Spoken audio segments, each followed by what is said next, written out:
Good morning, all.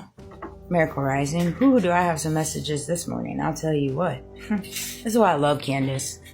Right before I started this, she did an interview with Tucker Carlson and Candace Owens. My peeps. He said to her, "So do you want this case dismissed?" She said, "I certainly do not." She has a big lawsuit that's been waged against her from the Macrones. And they're very high people. They are. It says something when you got the president and his wife of countries waging a lawsuit.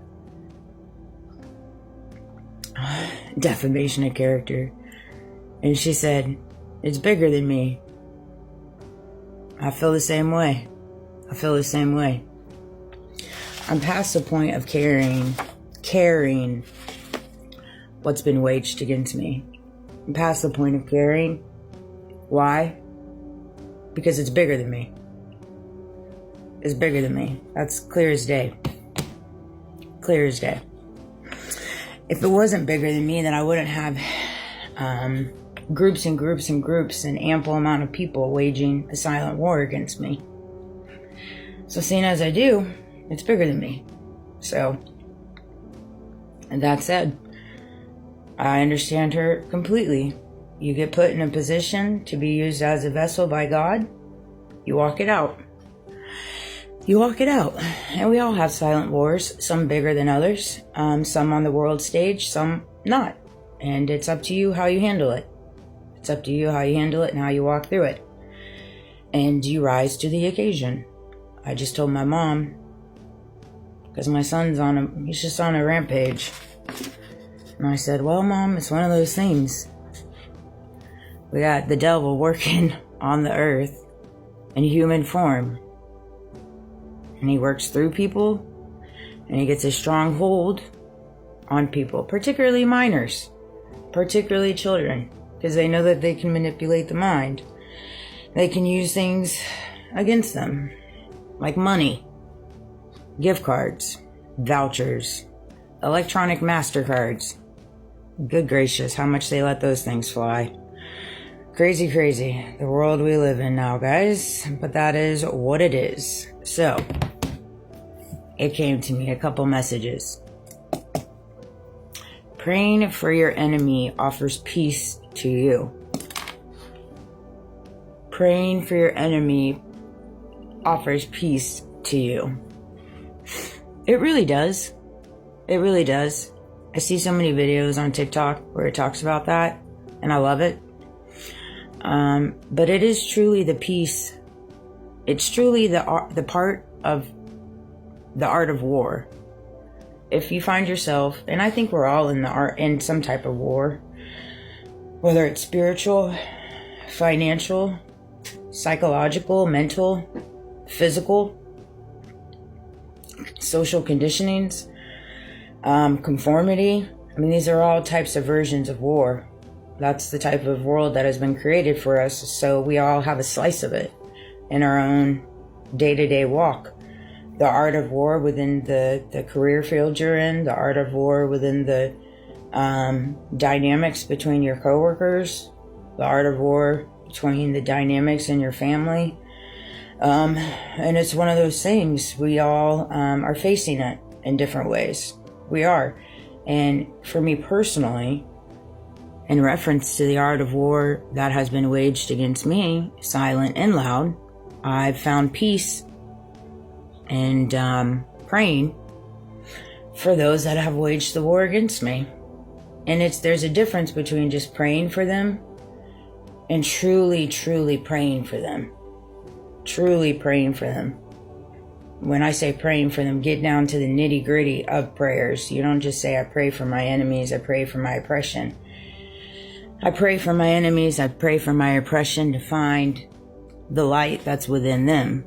I pray for my enemies and my oppression to find the heart that you chose and you have so graciously given them.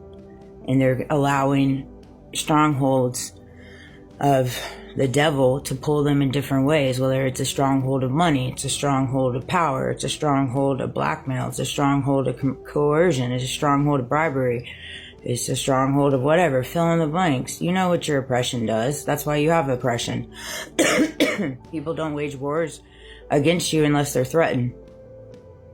And that's just the reality of it. And you have to look at it that way. But instead of meeting them where they're at, you meet them with mercy and grace, unconditional love and forgiveness. And you pray for them. And you walk with humility. And you walk with humbleness. And you walk with grace. And you walk with mercy. Those are the most biggest things to me, personally. Take away what resonates and leave the rest. And for entertainment purposes only. But that's just the truth. So often enough, in the grand stage, the world stage, what I'm seeing is you find people that get a slice of power. They get a slice of an abundance of money. They get a slice of fame. They get a slice of fortune. They get a slice of whatever. And what happened was they lose their sense of soul. They lose their sense of dignity. They lose their sense of grace. They lose their sense of humility. They lose their sense of humbleness. And they go down these different roads. Like you see it now. I mean, for entertainment purposes only, but, Poppy T. You can see it right now in the unfolding of events in the last 8 months. If you look at him before he was elected, and then it wages a question of, well, were you really that way prior to election, or were you just creating a false facade? It's one of those things. I like to give him the benefit of doubt and just say that he got a stronghold, a strong pull on him now, and he got that sense of power, and he's losing his sense of humility and grace, and he's making really poor decisions on the grand scale that's affecting the American people, and it's trickling down. And that's the same thing that happened with Daddy D, and same thing that I've seen in my previous career fields with people I've worked with, people I've connected with, people I've worked for. They get a taste of that money, and they just lose their sense of self. They go sideways, and it's sad. It's sad what money, fame, and fortune and power does to somebody if you allow it. It really is, actually, if you think about it. And I'm pretty sure if those, walking in the different aspects of whatever it is they're walking through, if they sat down in a room by themselves and looked at the mirror and they thought truly within their soul and had a deep conversation with God instead of portraying one thing out to the public, which they're trying to do, they would be truly honest with themselves as to how it's making them feel right now. Because whether people say it out loud or wear it out loud, when you start making decisions like they're making, it wages a war within your soul. And you want me to tell you why it does that? Because every single one of us has a Christ conscience inside of us. Every single one of us, whether you've tapped into it or you haven't tapped into it, it doesn't take the fact that it's within you. And so when you go out into the world and you make choices that you make, like motivational speakers, like I used to really like Mel Robbins, and I like some of her stuff, you know what I mean? I have her Let Them tattoo. But I see some of the stuff that she puts out, and it's just so surface level. Like seven words to get rid of anxiety. It takes a little bit more than 7 words to get rid of anxiety. It just does.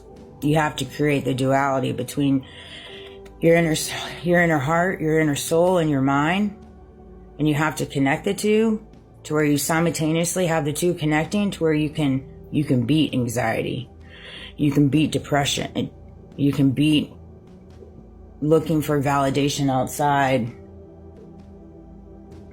This whole scenario right here. My son's not even here, but his friend's here. Make it make sense, y'all. I just can't. But, so things like that, and you see that her messages get pushed, and it's okay. It is what it is. Again, no, no harm, no foul here. I still love people for who they are, but you just figure out what kind of messages you want to put out there and where you're going to fall on the totem pole.